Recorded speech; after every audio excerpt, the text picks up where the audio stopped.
और अब बात करते हैं दिल्ली यूनिवर्सिटी में एबीवीपी की गुंडागर्दी की। वहां पर चुनाव का माहौल चल रहा है और इस बीच में हमें जो तस्वीरें मिली हैं वो बता रही हैं कि किस किस्म की गुंडागर्दी कैंटीन में की गई है महंगे भोजन के खिलाफ।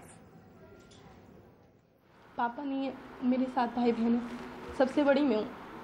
तो सिर्फ मैं जॉब करने के लिए, अगर मेरे पापा होते या कोई बिजनेस कर रहे होते तो मैं इतना डर कर नहीं आती यहाँ पे। मैं जॉब छोड़ चुकी होती अभी तक, क्योंकि वो मेरे सारे भाई पढ़ाई कर रहे हैं, मुझसे छोटे हैं, तो सिर्फ मैं ही कमा रही हूँ।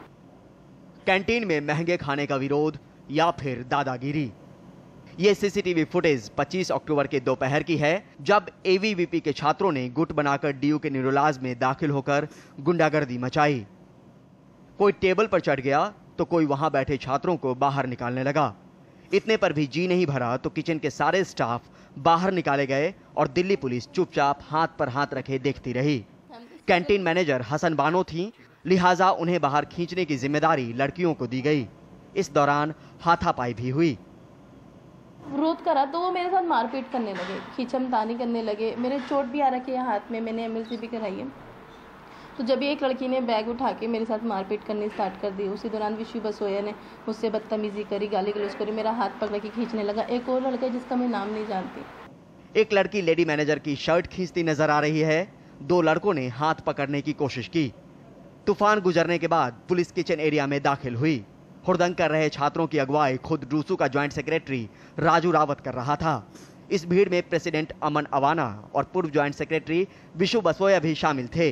पुलिस ने लेडी मैनेजर का मेडिकल करवाकर करीब 4 बजे एबीवीपी के छात्रों के खिलाफ एफआईआर दर्ज किया, जिसके जवाब में 5 घंटे बाद ही एबीवीपी की ओर से क्रॉस एफआईआर दर्ज करवाई गई।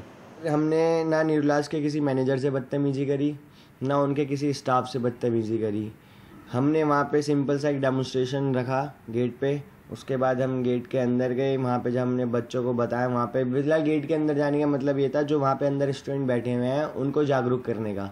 जो पुलिस हंगामे के दौरान तमाशबीन थी वो भला हरकत में क्यों आने लगी?